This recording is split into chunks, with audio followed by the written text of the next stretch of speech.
Hi, I'm Carol Thielen and welcome back to QuiltNotes. There are many things you can do on QuiltNotes that are free of charge, and the biggest things are the calculators. There's 3 different calculators for your quilt layouts. There's a straight set layout and on-point layout, and there's a calculator to help you design your quilts with using panels. And then there are all the blocks and all the calculations you can do with them. And you can download your results and print them and use them as your pattern to make your quilts. In order to offer these things to you for free, there are a lot of ads on the website. I thought it would be good to offer the option if you wanted to be a paid member of QuiltNotes. It's a one-time fee. You'll never have to pay another one as long as I'm in charge of this website. So the one-time fee will get you an ad-free experience, but it will also get you access to your own personal notebook that has your projects and your progress in it. So today I wanted to go over the things you'll get if you are a paid member of QuiltNotes with the one-time fee. So if you look on this page, I'm logged in, and up here it says Carol Thielen. That's my username, Carol Thielen's Notebook. So if I click on this, let me back up a little bit. This is the regular navigation bar that you'll see just when you come to QuiltNotes, and they're all different things you can do, and we'll go over those. But if you click on your notebook, you have a whole nother set of tools you can get. And you have a new navigation bar here, and I'm going to go over all of these with you. So the first thing you'll see is your projects list. And this is exactly what it says. You can keep a list of your projects. And here, this one is called Heart Panel for Johnny. I just made these up. And then these columns are the little steps you can take as you are progressing through your project to finish your project. Test block made. I always recommend you make a test block. Supplies gathered. Fabric prepared. If you pre-wash or press your fabric, you prepare that. And fabric cut except borders. And what I mean by that is a lot of times I like to just cut my fabric and wait till I've done with the interior of the quilt and decide later if I want borders and maybe what kind of fabric I want for the borders. So I always cut everything but the borders. And here is top pieced, binding, quilted, label. And on here it has your progress. Like this one is 13% done, and if I click here, like I've gathered my supplies, now it's 25% done. And you can delete this if you want, but this has a one-page list of all your projects and all the progress you have on here. And what I like to do is, even if I have just a pattern or an idea, I will go ahead and add this to my project list. So you add project, and let's say Valentine's quilt, and I'll just put that on there. Of course I misspelled it, Q-U-I-L-T, and click OK, and then you see it is added down here at the bottom. These are in alphabetical order.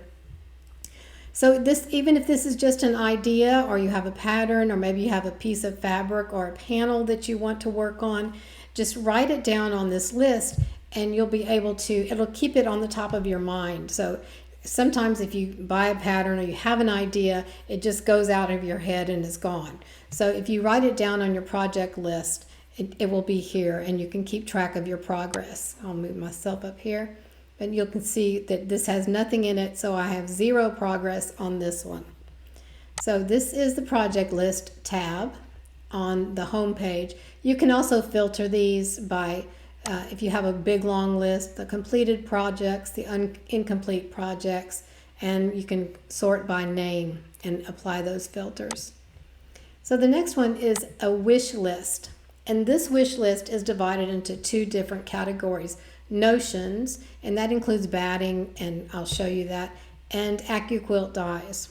So if you have any of these or not, you can put them here. So these are my list of things that I would like to buy. I'm thinking about buying, or maybe I just am interested in. So I'll put them on here.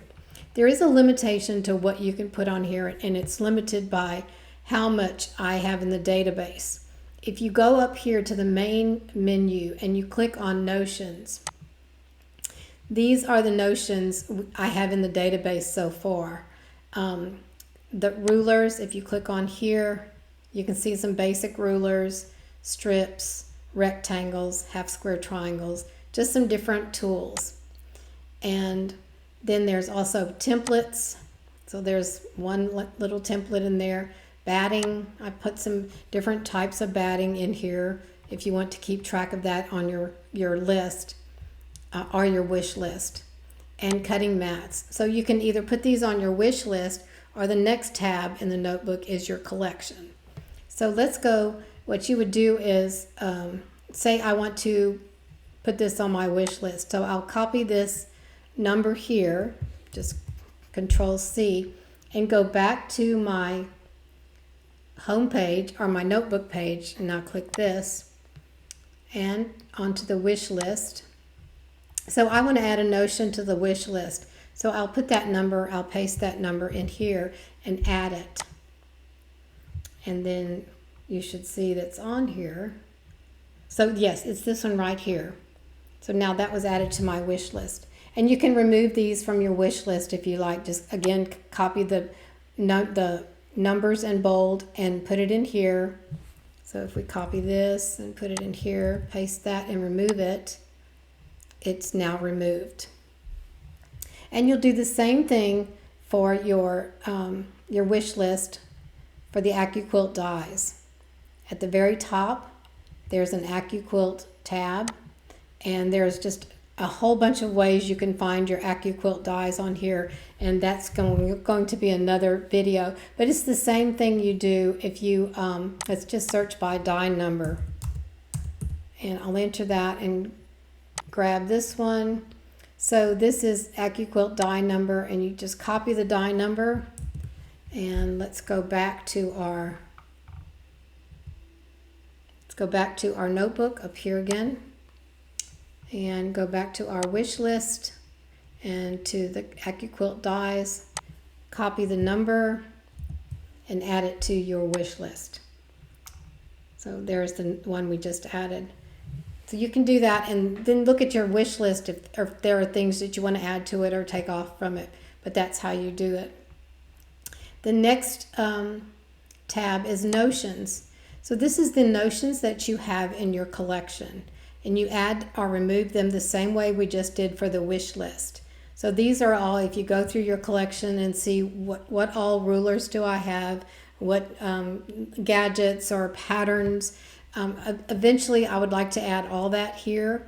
If you have something you want to put on your notions list that's not in my database, and there's not very many in the database right now, if you go up here and onto report a bug, you can just fill in there that you want me to please add, such and such ruler, and if you have the number or who made it, just someplace I can find that information, I'm happy to add it to the database.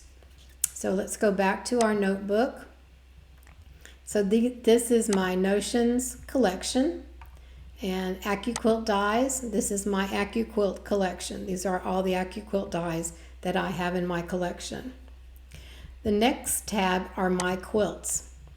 To put entries into your saved quilts, you use in the main navigation bar are the calculators.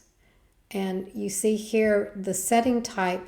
This is a panel quilt. This is an on-point layout. This is another panel quilt.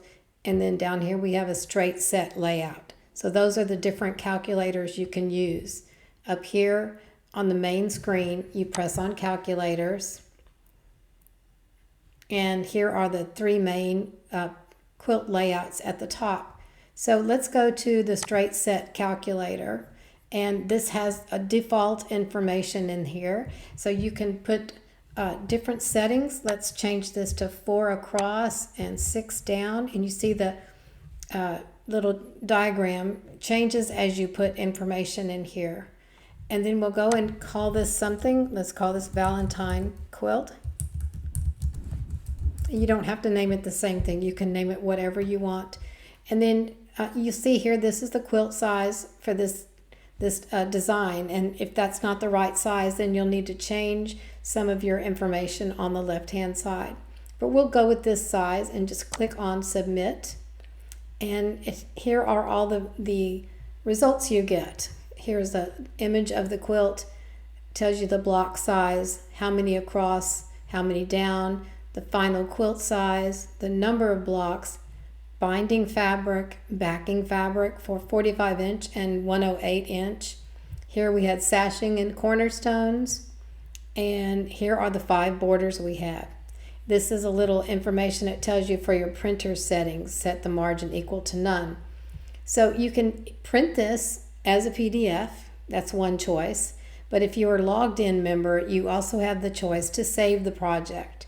So if we click on here, Save Project, it says it was successfully saved. So let's go back to our notebook and My Quilts. Then we look at the top here and we see the Valentine quilt is at the top, and it was the straight set layout. And this is the date it was saved. So you can delete it if you want, or you click on the quilt and it will give you a PDF of the one you just saved. And you can print this, or you can just look at it online. And to print it, you just go up to your printer settings in your browser.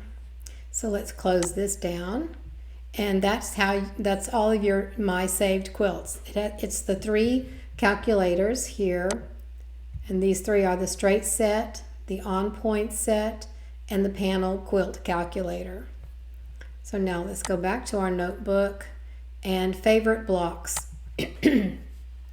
These are some blocks. If you're going through the block library, you can mark these as your favorite blocks, or if you decide you don't want it as a favorite anymore, you can take it off. So how you get there is on the blocks tab of the main navigation.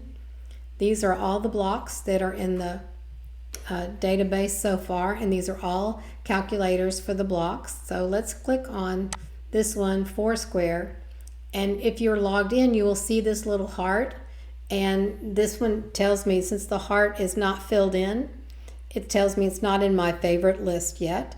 So if I click on it, it turns red and it is in my favorites list. It's added to my favorites. Also, if you're logged in, if this block has an EQ8 project file, you can download that from here. Not all of the blocks have the project files, but most of them do. So you'll simply click on this, and if you click Open in your browser, it should open up your copy of Electric Quilt 8, and it'll show the project file in there. It's going a little slow. So here's the project file for that. It has the quilts, blocks, and fabrics that were used in the quilt. So you can save this to your projects that way. That's probably the easiest way for you, or you can simply download it from there. From here, you can simply download it, or you can open it. So either way. Go back to our notebook and we'll look at our favorite blocks again. So we see that the Foursquare block was added here, and we separated out the AccuQuilt Bob blocks here. So the last one is journals. This is kind of just a simple way to keep track of your journals. Here I'm showing there's 3 journals. And if we click on here, over here it says view or edit or put a new entry in. So let's just view this and see what is going on here. And the screen is quite small, so I could make the video of it. So it's easier to read on your screen. But here's the start and finish date, the recipient, the occasion, the pattern. It's just a lot of information you can fill in or not. And this is, you can upload, I believe, up to 8 files. This is very big. This image is very big because it's the only one. If you had 2 or 3 uploaded, they would be smaller and you can print it. So down here you can print or save it as a PDF. And then you can, to edit it, you just click on Edit, and your entry fields will come up and you can just edit it however you like. And here's the smaller one. You can remove the photo, you can add more photos, and then you just save changes or cancel. So that's the quilt journal. And these are the things that, in addition to an ad-free experience, you can keep track of projects and things you've done on the QuiltNotes website. You can keep them in your own personal notebook. So if you have any questions, then put them in the comments, please, or contact me through the website, and it's QuiltNotes.com. So now I'm logged out, and you see that screen has gone away, and there's no notebook up here to click on. So what you'll do is just click the register button, and there's instructions for registering your name, username, and password, and then a link to make the payment. Thank you so much for watching, and I hope you enjoy QuiltNotes.com. Don't forget to subscribe to my channel, and while you're at it, click the bell to be notified of future videos.